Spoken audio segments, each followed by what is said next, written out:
Shalom டே 100. இன்றைக்கு நாம் be the light in the world என்ற தலைப்பில் லேவியராகமம் 10ஆம் அதிகாரத்திலிருந்து நம்முடைய டெய்லி மெடிடேஷனை கேட்போம்.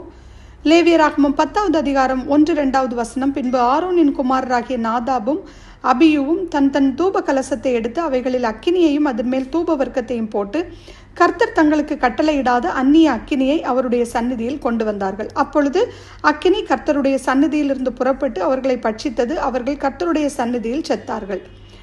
ஸோ இதில் நம்ம நினைக்கலாம் அவங்க கொல்லப்பட்டது சரியல்ல என்று நினைக்கலாம். ஆனால் verse 1ல் கர்த்தர் அங்கே என்ன சொல்லி இருக்கிறார் என்று பார்த்தால், கர்த்தர் தங்களுக்கு கட்டளையிடாத அந்நிய அக்கினியை அவருடைய சந்நிதியில் கொண்டு வந்தார்கள். இது அவர்கள் செய்த பாவம் எத்தனை பெரியது என்பதை காட்டுகிறது. அதனால் இந்த தண்டனையும் சரியானதுதான். கர்த்தர் தெளிவாக சொல்லியிருக்கிற வார்த்தையை மீறி துணிந்து கீழ்ப்படியாமல் போனார்கள். இந்த பயங்கரமான தண்டனை வந்ததற்கு ஒரு 3 காரணிகளை பார்க்கலாம். முதலாவதாக, பலிபீடத்தின் நெருப்பிலிருந்து எடுத்து அதிலே அவர்கள் தூப வர்க்கத்தை போடாமல் இருந்திருக்கலாம். லேவியராகமம் 16-12 வசனத்தில் வாசிக்கும் போது, கர்த்தருடைய சந்நிதியில் இருக்கும் பலிபீடத்தின் மேலுள்ள நெருப்பு தணலினால் தூப கலசத்தை நிரப்பி பொடியாக்கப்பட்ட சுகந்த தூப வர்க்கத்திலே தன் கைப்பிடிகள் நிறைய எடுத்து திரைக்கு உட்புறமாக கொண்டு வந்து என்று வாசிக்கிறோம். இவன் கோராகு தவறு செய்த பொழுதும் கூட இதுதான் நடந்தது. எண்ணாகமம் 16-46 பார்க்கலாம். ஸோ தூப வர்க்கம் போடுவதற்கு நெருப்பானது தகன பலிபீடத்திலிருந்து தான் எடுக்கப்பட வேண்டும். இரண்டாவதாக, அவர்கள் தூப வர்க்கம் போடுவதற்கான நேரம் அது அல்லாததாக இருந்திருக்கலாம். பிகாஸ் அந்த நாளுக்குரிய எல்லா காரியங்களும் செய்து முடிக்கப்பட்டு விட்டன.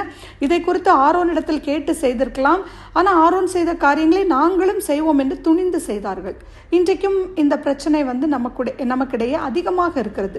இதில் நாம் ரொம்ப கேர்ஃபுல்லாக இருக்க வேண்டி இருக்கிறது. மூன்றாவதாக, லேவியராகமம் 16வது அதிகாரம் 1-2 வசனத்தில் வாசித்தது போல இந்த நாதாபும் அபியூவும் கையிலே தூப கலசங்களோடு மகா பரிசுத்த ஸ்தலத்திற்கு முன்னாலே போடப்பட்டிருக்கிற திரையை தாண்டி செல்ல துணிந்திருப்பார்கள் என்று சில ஸ்காலர்ஸ் சொல்லுகிறாங்க. எனவே அவர்கள் இறந்ததற்கு இதுவும் ஒரு காரணமாக இருக்கலாம். இந்த சம்பவத்திற்கு பிறகுதான் ஆரோன் மகா பரிசுத்த ஸ்தலத்திற்குள்ளே வர வேண்டாம் என்று கூறும்படியாக செய்திருக்கலாம். அவங்க எப்போ வரணும், எந்த நேரத்தில் வரணும், எந்த இடத்தில் வரணும் என்பதையெல்லாம் கற்றுக் கொடுக்கிறார். ஆனால் இந்த காரியங்களில் தவறி போனார்கள். அவர் வைராக்கியம் உள்ளவர். இன்றைக்கு பலியை விட கீழ்ப்படிதல் முக்கியம் என்பதை இந்த காரியத்தின் மூலம் நாம் அறிந்து கொள்ளலாம்.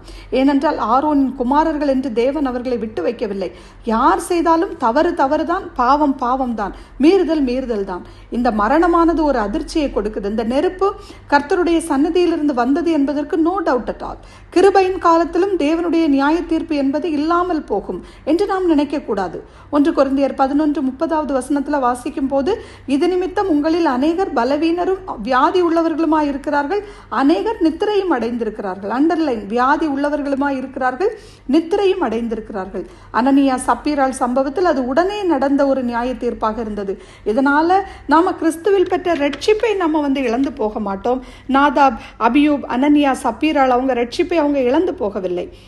கொரிந்து சபையில் இருந்தவங்களும் அவங்க ரட்சிப்பை இழந்து போகவில்லை. 1 கொரிந்தியர் 11வது அதிகாரம் 31-32 வசனத்தில் பார்க்கும்போது, நம்மை நாமே நிதானித்து அறிந்தால் நாம் நியாயம் தீர்க்கப்படும். நாம் நியாயம் தீர்க்கப்படும் போது உலகத்தோட ஆக்கினைக்குள்ளாக தீர்க்கப்படாதபடிக்கு கர்த்தராலே சிட்சிக்கப்படுகிறோம். ஸோ சரீர பிரகாரமான மரணமும் கர்த்தருடைய பிள்ளைகளுக்கு சில வேளைகளில் வரத்தான் செய்கிறது. இதை 1 யோவான் 5:16 மரணத்துக்கு ஏதுவல்லாத பாவம் என்று வாசிக்கிறோம் இல்லையா?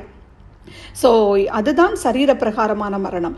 ஏனென்றால் கர்த்தருடைய பிள்ளைகள் உலகத்தோடு கூட நியாயம் தீர்க்கப்படுவதில்லை. புதிய ஏற்பாடாக இருக்கலாம், பழைய ஏற்பாடாக இருக்கலாம். ரெண்டையும் பார்க்கும்போது கர்த்தருடைய பிள்ளைகள் துணிந்து பாவம் செய்யும் போது அவங்க தண்டிக்கப்பட்டிருக்கிறார்கள். ஆனால் ரட்சிப்பை இழந்து போகவில்லை. எபிரேயர் 10வது அதிகாரம் 19-22 வசனங்களில் நாம் வாசித்தால், கர்த்தருடைய பாதத்திலே நாம் தைரியத்தோடு வரலாம், ஆனால் இயேசு கிறிஸ்துவின் இரத்தத்தின் மூலமாகத்தான் நாம் வர முடியும். லேவியராகமம் 10-10 வசனத்தில் பார்க்கும்போது, பரிசுத்தம் உள்ளதற்கும் பரிசுத்தம் இல்லாததற்கும் தீட்டுள்ளதற்கும் தீட்டில்லாததற்கும் வித்தியாசம் பண்ண படிக்கும். இந்நாட்களிலே கர்த்தர் இவ்விதமாக நம்மை நியாயம் தீர்க்க மாட்டார் என்று எண்ணக்கூடாது. ஸோ நாமே நிதானித்து அறியாவிட்டால் தேவன் நம்மை நியாயம் தீர்ப்பார். ஏன்னா ஏனோக்கு இதை குறித்து தீர்க்க தரிசனமாக உரைத்திருக்கிறார், பிரசங்கித்தும் இருக்கிறார். யூதா வசனங்கள் 14-15 பார்க்கலாம். அப்போஸ்தலனாகிய பேதுருவும் இதே காரியத்தை 1 பேதுரு 4:18 கூறியிருக்கிறார். நீதிமானே ரட்சிக்கப்படுவது அரிதானால் பக்தி இல்லாதவனும் பாவியும் எங்கே நிற்பான் என்று கேட்கிறார். லேவியராகமம் 10:30-5 வாசிக்கும் போது அங்கே இஸ்ரவேல் ஜனங்கள் ஆரோனின் 2 குமாரர்களின் மரணமடைந்த சரீரத்தை பார்க்க ஆசாரிப்பு கூடார தண்டைக்கு கூடி வந்திருக்கிறார்கள். கர்த்தரின் சமூகத்திலே வருகிற ஆசாரியர்களும் கர்த்தர் தங்களுக்குள்ளே சங்காரம் பண்ணாதபடி பரிசுத்தப்படுத்த வேண்டும் என்று மோசே கூறியிருப்பார். ஆமோஸ் 3:2 இந்த வசனத்தின்படி நம்ம பார்க்கும்போது இஸ்ரவேல் ஜனங்களை தேவன் தண்டித்தது போல இன்றைக்கும் அவர் தம்முடைய பரிசுத்தவான்களை அவர் தண்டிக்கிறார். இதனால் உலகத்தில் உள்ளவர்களும் அவர் பரிசுத்த தெய்வம் என்பதை அறிந்து கொள்வார்கள். 2 குமாரர்கள் மரித்து கிடக்கும் இந்த நேரத்திலே கர்த்தர் தான் இதை செய்தார் என்று அறிந்த ஆரோன் அமைதியாக தான் இருந்தார். அவர் துக்கத்தோடும் கவலையோடும் அளவில்லை. அவர் தேவன் மேல் எரிச்சலாகவும் இல்லை. கர்த்தருடைய சித்தத்துக்கு தன்னை பரிபூர்ணமாக அர்ப்பணித்தவனாக ஆரோன் பேசாதிருக்கிறான். உண்மையிலே அவனுடைய துக்கம் ஆழமானதாக இருந்திருக்கும். ஆனால் கர்த்தருக்கு சித்தத்துக்கு விரோதமாக எதையும் சொல்ல முடியாது, செய்யவும் முடியாது. இந்த சூழ்நிலையில் லேவியராகமம் 9:3 கர்த்தர் சொன்னார் என்று மோசே ஞாபகப்படுத்துகிறான். ஸோ இந்த நிகழ்ச்சியிலிருந்து நமக்கு என்ன தெரிகிறது? கர்த்தர் பரிசுத்தம் உள்ளவர், பரிசுத்தத்தை எதிர்பார்க்கிறவர். அவருடைய பிள்ளைகள் தான் நாம். ஆனால் நம் வாழ்க்கை எப்படிப்பட்டதா இருக்கிறது என்று நம்மை நாமே சீர்தூக்கி பார்க்க வேண்டிய ஒரு கட்டாயத்தில் இருக்கிறோம். மேலும் 9:6-7 பார்க்கும்போது ஆரோனும் அவனது அடுத்த 2 குமாரர்களும் துக்கம் கொண்டாடக்கூடாது என்று மோசே கட்டளையிடுகிறார். அதற்கு 2 காரணங்கள் பார்த்தா, கர்த்தருடைய அபிஷேக தைலம் அவர்கள் மேல் இருக்கிறது. 2 கர்த்தருடைய ஜனங்களை அவர் சந்நிதியில் கொண்டு வரும்படி அவர்களிடத்தில் இருந்தது. ஏன்னா மேலும் துக்கம் கொண்டாடினால் தேவனுடைய நியாய தீர்ப்பு அங்கே கரெக்ட் இல்லை அப்படின்னு ஆயிரும். மேலும் verse 8 and 9 பார்க்கும்போது மதுவையோ போதையோ பயன்படுத்தக்கூடாது என்று வேதம் தெளிவாக சொல்லுகிற ஒரு இடமாக இருக்கிறது.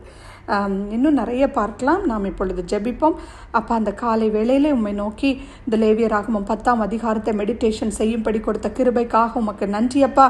இந்த வசனங்களின் மூலமாக எங்களோடு நீங்கள் பேசுனீங்களே, இன்றைக்கும் எங்களுடைய வாழ்க்கையில் அப்பா நீங்கள் வெறுக்கிற காரியங்கள், நீங்கள் அருவருக்கிற காரியங்கள், நீங்கள் விரும்பாத காரியங்களுக்கு எங்கள் வாழ்க்கையில் நாங்கள் இடம் கொடுக்காதபடி அப்பா நீங்கள் விரும்புகிற காரியங்கள், நீங்கள் அப்பா எங்களுக்கு நேசிக்கிற காரியங்களை நாங்கள் செய்ய நீங்கள் எங்களுக்கு ஒரு விஷயம் எங்களோடு நீங்கள் இடைப்படுங்கப்பா. இந்த காலை வேளையில் எங்களை முழுவதும் நாங்கள் உங்களுடைய பாதத்தில் அர்ப்பணிக்கிறோம்ப்பா.